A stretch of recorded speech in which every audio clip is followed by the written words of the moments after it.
हरे कृष्णा राधे राधे गोपाल सोनार लीला कथा चैनेले आपनादेर सुस्वागतम। आमी बृंदा देवी दासी आज के गोपाल सोनार आबार एक सुंदर लीला कथा निये चले एसेछि। तबे आज के आमी जे लीला कथाटा आपनादेर शोनाबो सेटार मध्य एटा बोलबो जे भगवान के बा गोपाल सोना के भगवान श्रीकृष्ण के नारायण के जखोनी आमरा भोग लागाई बा ईश्वर के जखन आमरा भोग लागाई तखन घंटा केन बाजाते हय। घंटा ना बाजाले किन्तु कखनोई ईश्वर भोग सेवा करेन ना, तार एकटा विशेष कारण आछे। चलुन शुरू करा जाक। आशा करी आजकेर भिडियोटा आपनादेर खूब भालो लागबे। Let's start.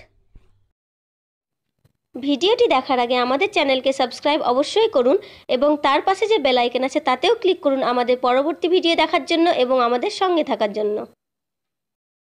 আমাদের ছোট্ট গোপাল সোনা যখন গোকুলে ছিলেন তখন কিন্তু তিনি অনেক অনেক লীলা করেছেন তার সখাদের সঙ্গে এবং সকল গোকুলবাসীর সঙ্গে। সেই লীলাগুলির মধ্যে সবথেকে যেটা প্রিয় লীলা হচ্ছে তার মাখন চুরি লীলা। যে লীলাটা করে তিনি গোকুলের প্রতিটা মানুষকে অস্থির করে তুলেছিলেন। প্রত্যেক গোপিনীর বাড়িতে সখাদেরকে নিয়ে মাখন চুরির লীলা আমরা সবসময় শুনতে পাই। তো প্রত্যেক দিন গোপিনীদের বাড়িতে যখন মাখন চুরি হতে লাগলো, গোপিনীরাও জানতে পারলো যে এই মাখন চুরি কৃষ্ণই করছে, আমাদের ছোট্ট গোপাল সোনাই করছে। তাহলে একে হাতে নাতে ধরতে হবে এবং যশোদা মায়ের কাছে নিয়ে গিয়ে খুব বকা খাওয়াতে হবে।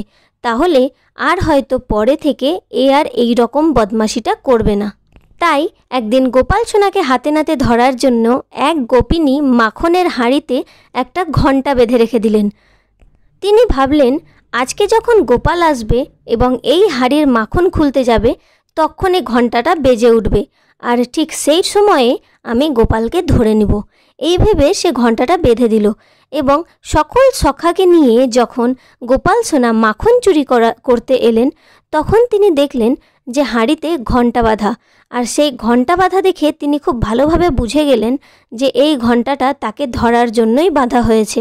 তখনই তিনি ঘণ্টাকে আদেশ দিলেন, ঘণ্টা, আমি যতক্ষণ মাখন আমার সখাদেরকে খাওয়াবো ততক্ষণ তুমি কিন্তু একদম বাজবে না। ভগবানের আদেশকে শিরোধার্য করে ঘণ্টা বললেন, ঠিক আছে প্রভু, যা আপনার ইচ্ছা। এই বলে ঘণ্টা শান্ত হয়ে থাকলো। প্রভু সকলকে মানে আমাদের গোপাল সোনা সকলকে পেট ভরে মাখন খাওয়াতে লাগলেন। সকলের মাখন খাওয়া শেষ হয়ে সকলে যখন দাঁড়িয়ে আছে যে এবার গোপাল খাবে, ঠিক সেই মুহূর্তে যেই না গোপাল সোনা মাখনকে নিয়ে মুখে দিয়েছেন অমনি ঘণ্টাটা বাজতে লাগলো। তখন গোপাল সোনা ঘণ্টাকে বললেন, আমি তোমায় আদেশ দিয়েছিলাম যে তুমি বাজবে না, তাহলে তুমি বাজছো কেন? ঘণ্টা দুই হাত জোর করে ভগবানকে বলতে লাগলেন, আমায় ক্ষমা করবেন প্রভু।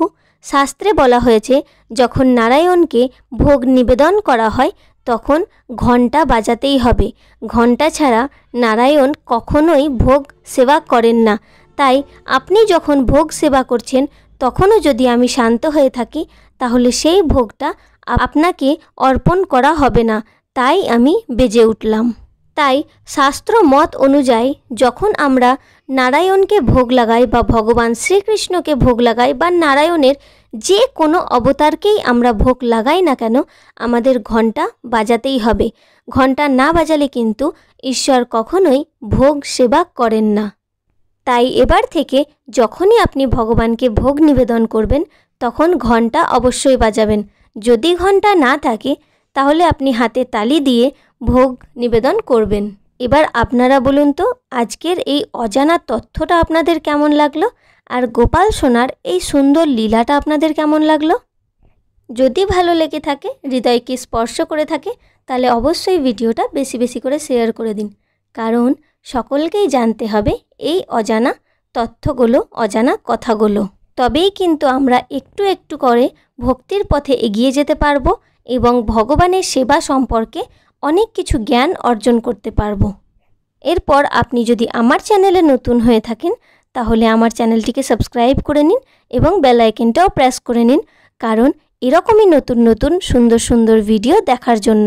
আর আপনার জীবনেও যদি ঘটে থাকে এরকম কোনো গোপাল সোনার সুন্দর লীলা যা আপনি আমাদের সঙ্গে শেয়ার করতে চান তাহলে আমাকে কমেন্টে বলবেন, আমি আমার হোয়াটসঅ্যাপ নাম্বারটা আপনাকে দিয়ে দেব। দেখা হচ্ছে পরের ভিডিওতে। এভাবেই হাসতে থাকুন, খেলতে থাকুন এবং নিজের ঈশ্বরের সঙ্গে, নিজের পরিবারের সঙ্গে সর্বদাই খুব খুব খুব ভালো থাকুন, সুখে থাকুন।